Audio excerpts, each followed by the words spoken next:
Membongkar sindikat pajak yang melibatkan geng Rafael Alun Trisambodo bukanlah perkara mudah.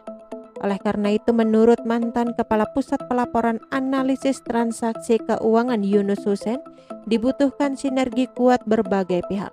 Sementara itu, PPATK saat ini sudah memegang transaksi keuangan Rafael. Menurutnya, itu telah menjadi barang setengah matang yang harus diolah Komisi Pemberantasan Korupsi. Komisi Anti Rasuah itu harus cepat menyelidiki kasus ini untuk memperjelas apakah ada tindak pidana maupun pelaku dalam kasus yang menyeret mantan Kepala Bagian Umum Direktorat Jenderal Pajak Kanwil Jakarta Selatan II itu. Apa yang harus dilakukan oleh KPK? Yang pertama adalah harus dilakukan penyelidikan dalam rangka untuk memperjelas kasus ini. Adakah tindak pidana? Adakah calon pelakunya? Kata Yunus dalam tayangan Kompas TV pada Kamis 9 Maret 2023. Ada 2 alat bukti yang harus ditemukan sehingga tahap ini bisa naik ke penyidikan. Dengan cara mencari 2 alat bukti. 2 alat bukti itu namanya bukti permulaan. Kalau sudah ada bukti dari unsur-unsur yang dibuka, misal dari gratifikasi atau suap, bisa naik ke penyidikan. Sudah ada pidana dan calon pelakunya, jelas Yunus. Ia pun menilai tepat yang kini dilakukan KPK dengan menaikkan status kasus ini ke tahap penyidikan untuk mencari 2 alat bukti.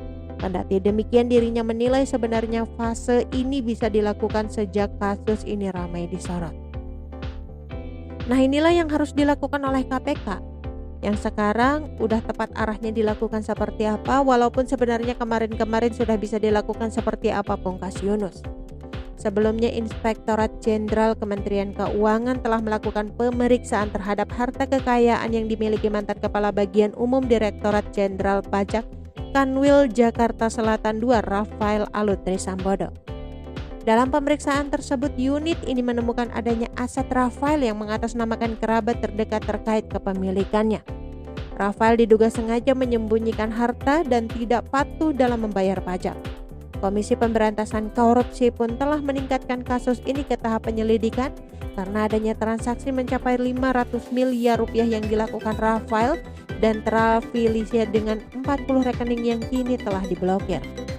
Yunus Hussein pun menilai bahwa ada yang tidak seimbang antara pemasukan atau income yang diterima Rafael dengan jumlah laporan harta kekayaan maupun jumlah kekayaan yang sebenarnya.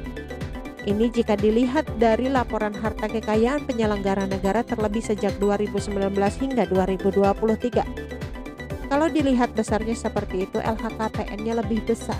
Memang ada yang tidak seimbang antara income dengan laporan harta kekayaan dengan kekayaan yang sebenarnya dari yang bersangkutan, kata Yunus dalam tayangan Kompas TV. Sedangkan transaksi keuangan yang dilakukan Rafael telah masuk dalam hal analisis PPATK, sehingga yang kini perlu digodok adalah proses penyelidikan di KPK. Ia pun berharap KPK bergerak cepat untuk menyelidiki kasus ini, apakah terkait tindak pidana korupsi atau tindak pidana